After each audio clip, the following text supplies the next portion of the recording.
El futbol és un esport intens, competitiu i sovint agressiu, però pot ser també un espai per educar en el respecte i la no violència? A la Fundació Mans a les Mans ho treballen amb Esport al Barri, un projecte de la Fundació Futbol Club Barcelona amb el patrocini de Nike. Hi participen infants i joves. L'objectiu? Prevenir la violencia a través dels valors del esport. Nosotros podemos ver muchos actos de violencia relacionados con el deporte. Aquí, por ejemplo, que lo estamos trabajando, vemos insultos cuando se pierde un balón, golpes, cosas que van relacionadas con la frustración más y la ira, ¿no? Que son cosas que sacamos cuando estamos ejerciendo este tipo de deporte más de contacto, como pueden ser el fútbol y el bàsquet. Els prejudicis sobre la força i la imatge corporal situen alguns joves en una posició de major vulnerabilitat. Si te ven de manera, ¿cómo decirlo?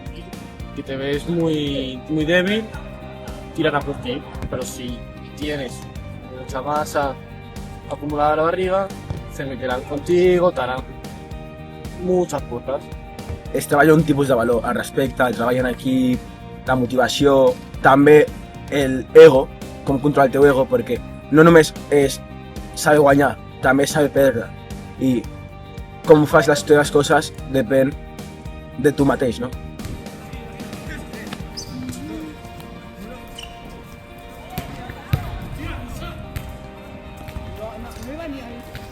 I és que malgrat la major visibilitat del futbol femení i de figures tan referents com Aitana Bonmatí o Alexia Putellas, l'esport i especialment el futbol continua arrossegant una bretxa de gènere important. Yo creo que hay muchos factores, ¿no? que te llevan a participar o a no participar.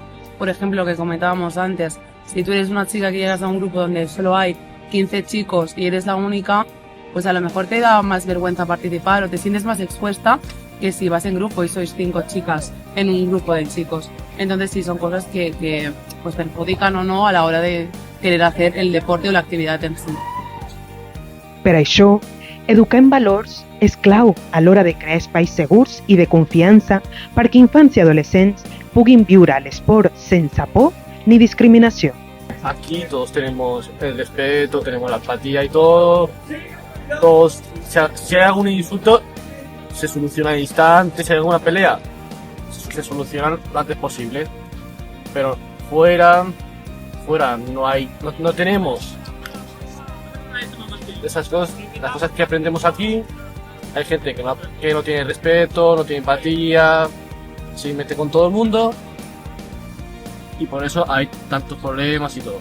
Ja que aquí dins s'intenta treballar els valors i tot, hi ha un bon entorn on pots estar i que normalment no hi ha baralles, no hi ha insults, però fora, ja com he dit abans també, ja que no coneixes la gent, tens que anar més en compte perquè no saps com reaccionarà aquesta gent. Ensa, David i la resta de companys ho tenen clar. La prevenció de la violència i l'educació en valors no recau només en els joves. Ens hi hem d'implicar tots. La gente adulta tiene que dar ejemplo y por lo tanto tienen que ejemplificar con lo que hacen, con lo que dicen, con sus actitudes, con su comportamiento, tanto en un centro como en la calle, todos somos responsables de la educación. El seu missatge és contundent.